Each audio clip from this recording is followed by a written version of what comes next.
Israel versus Iran കഴിഞ്ഞ മാസം ആരും മറന്നിരിക്കാൻ സാധ്യതയില്ല. ഈ 12 ദിവസത്തെ സംഘർഷം എന്നത് ഒരു 12 ദിവസത്തെ യുദ്ധമായി തന്നെ മാറ്റം തുടങ്ങിയിട്ടുണ്ട്. അതിന്റെ ടോപ്പിക്സ് ഒക്കെ ഇപ്പോൾ വലിയ രീതിയിൽ പോകുന്നുണ്ട്. എന്നാൽ ഈ സീസ് ഫയർ ഉണ്ടായതിനു ശേഷം പ്രധാനമായി ഇസ്രായേലിനും ഇറാനും ഇടയിൽ വീണ്ടും വലിയ പ്രശ്നങ്ങൾ വരുമോ, അല്ലെങ്കിൽ വീണ്ടും ഈ രണ്ട് രാജ്യങ്ങൾക്കും ഇടയിൽ ഏതെങ്കിലും ഒരു സ്പാർക്ക് ക്രിയേറ്റ് ആകാൻ സാധ്യതയുണ്ടാകുമോ എന്നുള്ള വാർത്തകളൊന്നും ആരും പറഞ്ഞില്ല. നമ്മളും അതിനെക്കുറിച്ച് സംസാരിച്ചില്ല. ഇപ്പോൾ ഇന്നലെ ഇറാൻ ചെയ്തൊരു കാര്യം, അവരുടെ പക്കൽ നിന്നും വന്നിരിക്കുന്ന ഒരു അറിയിപ്പ് അനുസരിച്ച് നോക്കിയാൽ ഈ സീസ് ഫയർ എപ്പോൾ വേണമെങ്കിലും വയലേറ്റ് ആകാൻ സാധ്യതയുണ്ട് എന്ന രീതിയിലാണ് വാർത്തകൾ വരുന്നത്. ഇതിനെക്കുറിച്ചാണ് നമ്മൾ ഈ വീഡിയോയിലൂടെ അറിയാൻ പോകുന്നത്. എപ്പോൾ വേണമെങ്കിലും വീണ്ടും ഇറാൻ ഇസ്രായേലിനും ഇടയിൽ ടെൻഷൻസ് അധികമാകാനുള്ള സാധ്യത വർദ്ധിച്ചിട്ടുണ്ട്. അങ്ങനെ എന്ത് സംഭവിച്ചു എന്നുള്ളത് ഈ വീഡിയോയിലൂടെ വിശദമായി അറിയാം.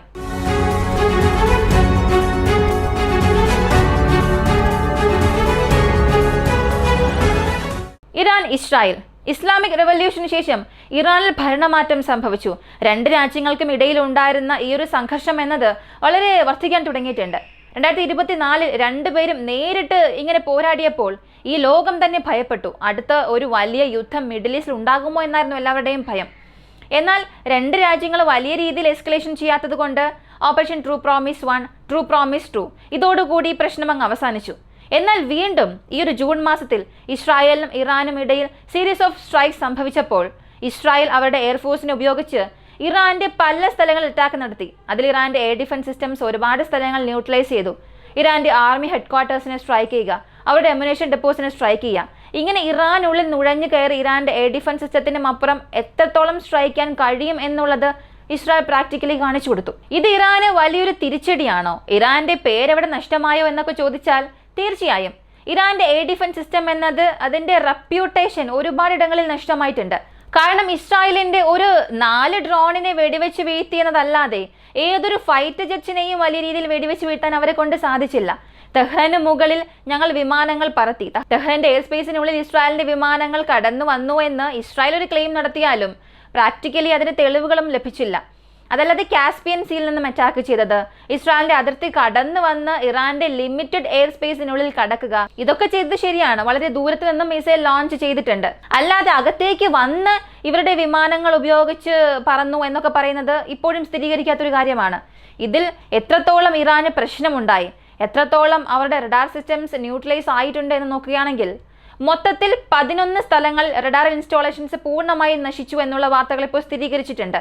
മാത്രവുമല്ല surface to air missile system, ഇവരുടെ ബാലിസ്റ്റിക് മിസൈൽ സോൺ, ഇങ്ങനെ മൊത്തം 30 സ്ഥലങ്ങളിൽ കൂടുതൽ ഈ വെപ്പൺസ് സ്റ്റോർ ചെയ്ത് വെച്ചിരിക്കുന്ന സ്ഥലങ്ങളിൽ ആക്രമണം നടത്തിയിട്ടുണ്ട്. 10 ഇടങ്ങളിൽ ലിമിറ്റഡ് ഡിസ്ട്രക്ഷൻസ് ഉണ്ടായതായി വാർത്തകൾ പുറത്തു വന്നു. അപ്പോൾ റഡാർ സ്റ്റേഷൻസിനെ സംബന്ധിച്ചിടത്തോളം ഇറാൻ ഒരു വലിയ തിരിച്ചടി അടുത്തിടെ ഉണ്ടായ ഒരു ആക്രമണം വഴി ലഭിച്ചിട്ടുണ്ട്. ഇത് അവരുടെ രാജ്യത്തിന്റെ വാർത്താമാധ്യമങ്ങൾ തന്നെ ഒഫീഷ്യലായി സമ്മതിച്ചിട്ടുണ്ട്, ഇത്ര സ്ഥലങ്ങളിൽ പ്രശ്നം സംഭവിച്ചിട്ടുണ്ട് എന്ന്. ഇപ്പൊ ഞാനീ പറയുന്ന കാര്യം വിശ്വാസമില്ലെങ്കിൽ ഇന്നലെ ഇറാന്റെ ഫോറിൻ മിനിസ്റ്റർ ഒരു അഭിമുഖം നൽകിയിരുന്നു. റഷ്യൻ ടെലിവിഷന് നൽകിയ അഭിമുഖത്തിൽ ഒരു കാര്യം പറഞ്ഞിരുന്നു.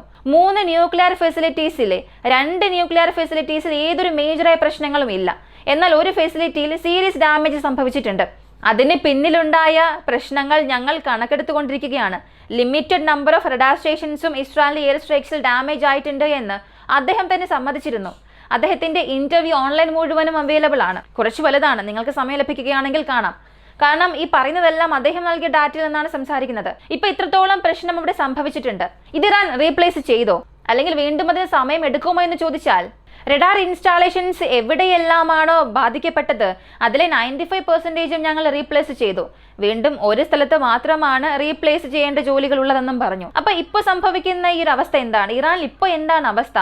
ഈ പ്രശ്നങ്ങളെല്ലാം അവസാനിച്ചാലും ഈ രണ്ട് രാജ്യങ്ങളും പ്രാക്ടിക്കലി സീസ് ഫയർ അക്സെപ്റ്റ് ചെയ്തിട്ടില്ല. കാരണം ഒരുപാട് ടെൻഷൻസ് ഈ രാജ്യങ്ങൾക്കുമിടയിൽ, ഈ രണ്ട് രാജ്യങ്ങൾക്കുമിടയിൽ ഇപ്പോഴും പോകുന്നുണ്ട്. ഇറാനിലെ ജനങ്ങൾ അവരുടെ രാജ്യത്തിന്റെ ഗവൺമെന്റിന് നേരെ തന്നെ പല രീതിയിലുള്ള അതൃപ്തികൾ അറിയിച്ചുകൊണ്ടിരിക്കുകയാണ്. 1400 വ്യക്തികൾ മരിച്ചിട്ടുണ്ട് ഇസ്രായേലിന്റെ എയർ സ്ട്രൈക്സിൽ മാത്രം. ഇറാനിൽ ഇത്രയേറെ കാഷ്വാലിറ്റി സംഭവിച്ചിട്ടുണ്ട്. ഇതിൽ IRGC കമാൻഡേഴ്സ് ഉണ്ട്, ഒരുപാട് ന്യൂക്ലിയർ സയന്റിസ്റ്റ് ഉണ്ട്, ഒരുപാട് top government ranking officials, government officers, ഇറാന്റെ ഗവൺമെന്റിലുള്ള പ്രധാനപ്പെട്ട അധികാരികളെല്ലാം കൊല്ലപ്പെട്ടിട്ടുണ്ട്. ജനങ്ങൾ ഒരുപാട് പേർ മരിച്ചിട്ടുണ്ട്. ഇവർ ചോദിക്കുന്നത് ഒരേ ഒരു കാര്യം മാത്രമാണ്, നിങ്ങൾ നിങ്ങളുടെ അലൈസ് സ്ട്രോങ് ആക്കിയില്ല, നമ്മുടെ രാജ്യത്തിന് സയന്റിഫിക് എക്യുപ്മെന്റ്സ് വലിയ രീതിയിലൊന്നും ലഭിച്ചില്ല. അപ്പോൾ ഏത് തരത്തിലാണ് ഇറാനെ നിങ്ങൾ സംരക്ഷിക്കാൻ പോകുന്നത്? ഇതിനകം ഉണ്ടായ ഒരു യുദ്ധം തന്നെ 1980s ഉണ്ടായ ഇറാനിയൻ വാറിൽ തന്നെ പലതരത്തിലുള്ള പ്രശ്നങ്ങൾ ഉണ്ടായിട്ടുണ്ട്. വീണ്ടും അതുപോലൊരു യുദ്ധം ഇവിടെ സംഭവിക്കുകയാണെങ്കിൽ എങ്ങനെ ഇറാനെ നിങ്ങൾ സംരക്ഷിക്കുമെന്ന് ഇറാന്റെ ഗവൺമെന്റിനെ നോക്കി ജനങ്ങൾ ചോദ്യം ചോദിക്കാൻ തുടങ്ങിയിട്ടുണ്ട്. പ്രാക്ടിക്കലി നോക്കിയാൽ അവരുടെ രോക്ഷം ശരി തന്നെയാണ്. കാരണം ഇറാന്റെ പക്കൽ പ്രോപ്പറായ ഒരു അലയൻസ് ഇല്ല. റഷ്യയുടെ കാര്യത്തിൽ നമുക്കിവിടെ തുറന്നു തന്നെ പറയാൻ സാധിക്കും, ഇറാന് ആവശ്യമായ സമയത്ത് സഹായം ചെയ്യാൻ അവർക്ക് സാധിച്ചില്ല. ഒരു പക്ഷേ അവർ അവരുടെ ഹൈടെക് വെപ്പൺസ് നൽകിയിരുന്നെങ്കിൽ ഇസ്രായേലിൻ്റെ ഈ പ്ലാനിങ്ങിനെങ്കിലും എന്തെങ്കിലും ഒരു മാറ്റം സംഭവിക്കുമായിരുന്നു. ഇവരുടെ പക്കലൊരു surface to air missile system ഉണ്ട്. ഇത് കാരണം നമ്മൾ ഇങ്ങനൊരു സ്ട്രൈക്ക് അവിടെ നടത്താൻ പാടില്ല, അവിടെ നമ്മൾ ബൈപ്പാസ് ചെയ്യണം എന്ന് അവരുടെ പദ്ധതി ഒരു പക്ഷേ മാറിയിട്ടുണ്ടാകും. എന്നാൽ പ്രധാനപ്പെട്ട ഒരു സാഹചര്യത്തിൽ ഇറാൻ നിൽക്കുമ്പോൾ ലിറ്ററലി റഷ്യ അവർക്ക് ആവശ്യമായ സഹായം നൽകിയില്ല. ഇങ്ങനെ റഷ്യ ബാക്കിലേക്ക് പോയത് ഇറാനിയൻസിന് വലിയ ദേഷ്യത്തിന് തന്നെ കാരണമായിട്ടുണ്ട്. അവരുടെ ഇന്റർവ്യൂസ് ആയിക്കോട്ടെ, അല്ലെങ്കിൽ അവർ നൽകുന്ന വീഡിയോസ് ആയിക്കോട്ടെ, ഇങ്ങനെ ഇറാനിയൻസിന്റെ അക്കൗണ്ട്സ് ഫോളോ ചെയ്യുമ്പോൾ ഒരു കാര്യം മനസ്സിലാക്കാൻ സാധിക്കും, റഷ്യക്കെതിരെയുള്ള ഒരു ആന്റി റഷ്യൻ മൈൻഡ് സെറ്റ് അവർക്കിടയിൽ വളർന്ന് വലുതായിട്ടുണ്ട്. ഇപ്പോൾ റഷ്യയുടെ പക്കൽ നിന്നും ഒരുപാട് ടെക്നോളജീസ് ഒക്കെ വന്നിട്ടുണ്ട്. ഹൈപ്പർസോണിക് മിസൈൽസിന്റെ ടെക്നോളജീസ് ഒക്കെ വന്നാൽ കൂടിയും ആപത്തിലുള്ളപ്പോൾ റഷ്യ സഹായം ചെയ്യാൻ വിട്ടുപോയി, അല്ലെങ്കിൽ സഹായം ചെയ്യാൻ അവർ മനസ്സ് കാണിച്ചില്ല എന്നുള്ളത് തന്നെ ഇറാനിയൻസിന്റെ വലിയ രീതിയിലുള്ള ദേഷ്യത്തിന് കാരണമായിട്ടുണ്ട്. ഇപ്പൊ വീണ്ടും ഇതേ ഫെസിലിറ്റീസിന് ഇറാൻ പുനർനിർമ്മിക്കാൻ തുടങ്ങിയിട്ടുണ്ട്. ഇതേ ഫോറിൻ മിനിസ്റ്ററുടെ ഇന്റർവ്യൂവിൽ അദ്ദേഹം അവസാനം പറയുന്നുണ്ട്, വീണ്ടും യുറേനിയം എൻട്രി ഇറാൻ എന്ന് വേണമെങ്കിലും ചെയ്യും. ഈ രണ്ട് ഫെസിലിറ്റീസിൽ പ്രധാനമായി യാതൊരു പ്രശ്നങ്ങളും ഇല്ലാത്തത് കൊണ്ട് വീണ്ടും ഞങ്ങൾ അതിനെ ഓപ്പറേറ്റ് ചെയ്യാൻ തുടങ്ങിയിട്ടുണ്ട്. യുറേനിയം എൻറിച്ച്മെന്റ് ഏത് ലെവലിൽ പോകുന്നു എന്നുള്ളത് ഞങ്ങൾക്ക് ഇപ്പോൾ പുറത്തു പറയാൻ കഴിയാത്തൊരു സാഹചര്യമാണ്. പക്ഷെ എത്രയും പെട്ടെന്ന് ഇറാൻ ഈ പ്രോസസ്സ് വീണ്ടും റീകണ്ടിന്യൂ ചെയ്യും. ഏത് രാജ്യത്തെ കണ്ടും ഞങ്ങൾക്ക് ഭയമില്ല. ഈ ഒരു സ്ട്രൈക്കിൽ അമേരിക്കയും അകത്തേക്ക് കയറിയിട്ടുണ്ട്. ഇത് ഏതാണ്ട് ഒരു ആക്ട് ഓഫ് വാർ തന്നെയാണ്. ഇറാന്റെ ന്യൂക്ലിയർ സൈറ്റ്സിൽ ആരും അറ്റാക്ക് ചെയ്യാൻ പാടില്ല. ഇപ്പോൾ മറ്റ് രാജ്യങ്ങളിൽ ഒരു യുദ്ധം സംഭവിക്കുമ്പോൾ അതിൽ മീഡിയേറ്ററായി പോകുന്ന അമേരിക്ക അവിടെ എന്താണ് പറയുന്നത്? നിങ്ങൾ ന്യൂക്ലിയർ സൈറ്റ്സിലൊന്നും ആക്രമിക്കാൻ പാടില്ല, റേഡിയേഷൻ ലീക്കൊക്കെ സംഭവിക്കും, ഇങ്ങനെയൊക്കെയാണ് അമേരിക്ക അവിടെ പറയുക. എന്നാൽ ഇവിടെ ഇറാനിൽ ആ റൂൾ തന്നെ ബ്രേക്ക് ചെയ്തു. അവരുടെ അത്യാധുനിക വെപ്പൺ സിസ്റ്റം കൊണ്ടുവന്ന് ഞങ്ങളിൽ സ്ട്രൈക്ക് ചെയ്തു. ഇതിനെതിരെ ആരും ചോദ്യം ചോദിച്ചില്ല. അപ്പൊ അങ്ങനെയുള്ളപ്പോൾ ഇറാന്റെ സംരക്ഷണം ഇറാൻ മാത്രമാണ്. ഞങ്ങൾക്ക് ആവശ്യമായ സംരക്ഷണം നൽകുന്നത് ഞങ്ങളുടെ ന്യൂക്ലിയർ വെപ്പൺസ് തന്നെയാണ്. ഞങ്ങൾക്ക് ന്യൂക്ലിയർ എൻറിച്ച്മെന്റ് ആവശ്യമാണ്. എത്രയും പെട്ടെന്ന് മുൻപുണ്ടായിരുന്നതിനേക്കാൾ അതിവേഗത്തിൽ ന്യൂക്ലിയർ എൻറിച്ച്മെന്റ് ഞങ്ങൾ തുടങ്ങുമെന്നും അദ്ദേഹം പറഞ്ഞു. ഈ ഒറ്റ സ്റ്റേറ്റ്മെന്റ് ആണ് ഇപ്പോൾ ഒരു വലിയ സ്പാർക്ക് ക്രിയേറ്റ് ചെയ്തിട്ടുള്ളത്. ഇതിനകം ഇസ്രായേൽ പറഞ്ഞിരുന്നു, വീണ്ടും ഇറാൻ യുറേനിയം എൻട്രി ചെയ്യാൻ തുടങ്ങിയാൽ, വീണ്ടും അണുവായുധം സംബന്ധിക്കുന്ന ഏതെങ്കിലും ഒരു ഗവേഷണം ചെയ്യാൻ തുടങ്ങുകയാണെങ്കിൽ ഞങ്ങൾ സ്ട്രൈക്ക് ചെയ്യാൻ ഒരിക്കലും മടിക്കുകയില്ല. ഈ സീസ് ഫയർ ടെമ്പററി മാത്രമാണ്. ന്യൂക്ലിയർ വെപ്പൺസിനെ കുറിച്ചുള്ള ഏതെങ്കിലും ഒരു ചെറിയ ക്ലൂ ഞങ്ങൾക്ക് ലഭിച്ചാൽ പോലും ആ സ്ഥലം പൂർണ്ണമായി ഞങ്ങൾ നശിപ്പിക്കുമെന്ന് അവർ വ്യക്തമായി പറഞ്ഞു. ഇപ്പൊ ഇദ്ദേഹത്തിന്റെ പക്കൽ നിന്നും ഇങ്ങനൊരു അറിയിപ്പ് വന്നിട്ടുണ്ട്. അപ്പോൾ എത്രയും പെട്ടെന്ന് ഏത് ഒരു സബോർഡേജ് ഓപ്പറേഷൻ ഇറാന്റെ ന്യൂക്ലിയർ സൈറ്റ്സിൽ നടത്താനുള്ള ഒരു വഴി ഇത് വിതയ്ക്കുകയാണ് ചെയ്യുന്നത്. അങ്ങനെ അല്ലെങ്കിൽ വീണ്ടും ഇങ്ങനെയുള്ള ഒരു series set of air strike ഇറാനിൽ ചെയ്യാനുള്ള സാധ്യതകളുമുണ്ട്. ഇതിന് പുറകിലുള്ള ഒരു വലിയ ഡാർക്ക് ട്രൂത്ത് എന്താണെന്ന് അറിയണ്ടേ? ഇത് പുറത്ത് പറഞ്ഞത് ശരിയാണോ ഇല്ലയോ എന്നൊന്നും അറിയില്ല.